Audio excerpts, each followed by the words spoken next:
ఇది జమిలీ ఎన్నికలకు సంబంధించినటువంటి అంశం అయితే. ఇక మూడోది, లెబనాన్లో పేజర్లు వేలిపోయినాయి ఒకటేసారి. లెబనాన్ దేశంలో పేజర్లు వేలిపోయి, పేజర్ అంటే తెలుసు కదా, ఏది మెసేజ్ పంపేది, సెల్ ఫోన్లు రాకంటే ముందు పేజర్ ఉంటుండే. ఆ పేజరు నువ్వు ఎవరితో ఇప్పుడు నేను సుదర్శన్కి ఫోన్ చేయాలంటే నేను ఒక ఫోన్ కాల్ ఈ పేజర్ నెంబర్ చేస్తే ఆయనకు చిన్న మెసేజ్ వచ్చేది, ఇగో ఈ నెంబర్ నుంచి కాల్ వచ్చింది నీకు అని మెసేజ్ వచ్చేది. ఆయన టెలిఫోన్ బూత్ కాడికి పోయి కాల్ బ్యాక్ చేసేది. అయితే ప్రపంచమంతా సెల్ ఫోన్లు విస్తరించి ఐఫై టెక్నాలజీ, ఆ తర్వాత ఆర్టిఫిషియల్ ఇంటెలిజెన్స్, ఇటువంటి అన్నీ వచ్చిన తర్వాత లెబనాన్ పేజర్లు ఎందుకు వాడుతుంది? లెబనాన్లో ఉన్నటువంటి హిజ్బుల్లా ఏదైతే ఉందో వాళ్ళు పేజర్లు ఎందుకు వాడుతూ ఉన్నారంటే, ఒక అత్యంత ఆసక్తికరమైనటువంటి విషయం. మనకి ఇక్కడ ఇజ్రాయెల్ స్టాండర్డ్నెస్ కూడా బయటకు వస్తుంది. ఇజ్రాయెల్ పక్కకు ఈ లెబనాన్ ఉంటుంది, ఆ బార్డర్లో ఉంటుంది.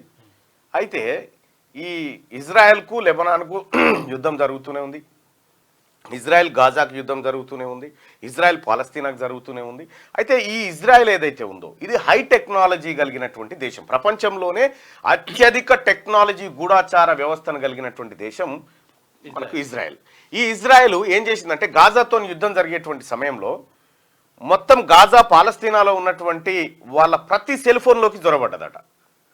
జొరబడి మొత్తం సైబర్ అటాక్స్ చేసుకుంటా చిన్నాభిన్నం చేసింది. అయితే దీన్ని పసిగట్టినటువంటి లెబనాన్ ఏం చేసిందంటే, సెల్ ఫోన్లు అయితే ఇజ్రాయెల్ వాడు జొరబడతాడు కాబట్టి మనం పేజర్ మెయింటైన్ చేద్దామని చెప్పి పేజర్లు తెచ్చిరు. పేజర్లు పెట్టుకురు. లెబనాన్ ఈ హిజ్బుల్లా అనేటువంటిది ఏంటంటే అదొక ఆర్మీ, అది లెబనాన్కి సంబంధించినటువంటి ఆర్మీ. సో అందులో దాదాపు 1,00,000 మంది ఉంటారు. దాదాపు 1.20 రాకెట్ లాంచర్లు, ఆ తర్వాత ఇతర సామాగ్రి కలిగినటువంటి కొద్దిగా బలమైనటువంటిదే ఈ హిజ్బుల్లా. ఈ నస్రతుల్లా అనేటువంటి వ్యక్తి దాని చీఫ్. అయితే ఇక్కడ ఉన్న ఈ హిజ్బుల్లాకు సంబంధించినటువంటి టాప్ కమాండెంట్స్ ఈ మధ్యలో చనిపోయారు. ఎందుకు చచ్చిపోయారో వాళ్ళకే తెలియదు, కానీ చచ్చిపోయారు. ఇజ్రాయెల్ టెక్నాలజీని ఆ రకంగా వాడుతూ ఉంది.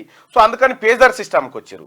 పేజర్ సిస్టమ్కి వస్తే ఇజ్రాయెల్ ఏం చేసిందంటే, ఈ లెబనాన్కి ఎవరైతే పేజర్లు సప్లై చేస్తారో ఆ కంపెనీతో టైఅప్ అయిపోయి ప్రతి పేజర్లో 1 నుంచి 3 గ్రాముల మధ్యలో ఈ పేలుడు పదార్థాన్ని దాంట్లో ఇన్బిల్డ్ చేసిందట.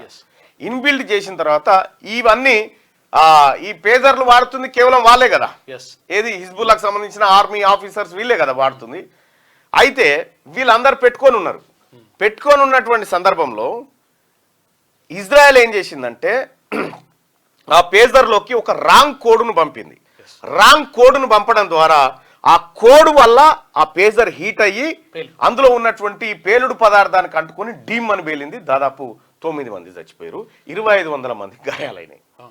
ఈ పేజర్ పేలితే పెద్ద ప్రభావం ఏమి ఉండదు, కానీ చాలా మంది గాయపడేటువంటి అవకాశం ఉంటుంది. దాని ద్వారా మరణాలు కూడా సంభవిస్తాయి. సపోజ్ మీకు ఈ లెబనాన్లో జరిగినటువంటి పేజర్ దాడి, ఇది నేను వ్యూవర్స్ చెప్తా ఉన్నా, కొద్దిగా మిమ్మల్ని భయకంపితులను చేసేటువంటి విజువల్ ఇది. దయచేసి 18 సంవత్సరాలు మించినటువంటి వాళ్ళు, అలాగే ఎవరైతే భయపడతా ఉంటారో గుండెదడ లాంటి వాళ్ళు ఉన్న వాళ్ళు ఈ విజువల్ చూడకండి. రైట్, పేజర్ వేలిపోయి అట్లా జరిగింది అన్నట్టు. ఇట్లా ఏకకాలంలో లెబనాన్లో కొన్ని వేల పేజర్లు వేలిపోయినాయి.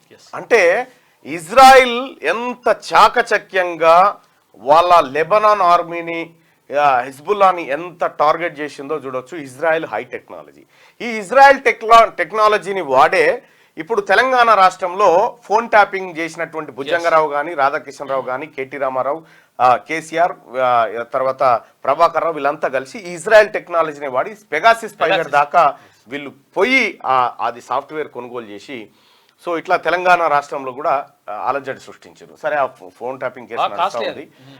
అయితే ఇక్కడ ఇజ్రాయెల్ని తట్టుకునేటువంటి శక్తి ఏది టెక్నాలజీలో, అది అమెరికా దగ్గర కూడా అంత ఈజీగా ఉండదు. సో అట్లా ఇజ్రాయెల్ ఆర్మీ, ఇజ్రాయెల్కి సంబంధించినటువంటి టెక్నాలజీ, ఇజ్రాయెల్ ఈ దేశంలో దేంట్లోకైనా జొరబడగలుగుతుంది. ఐఫోన్ కూడా హ్యాక్ చేయగలుగుతుంది ఇజ్రాయెల్, అంత టెక్నాలజీ ఉన్నది.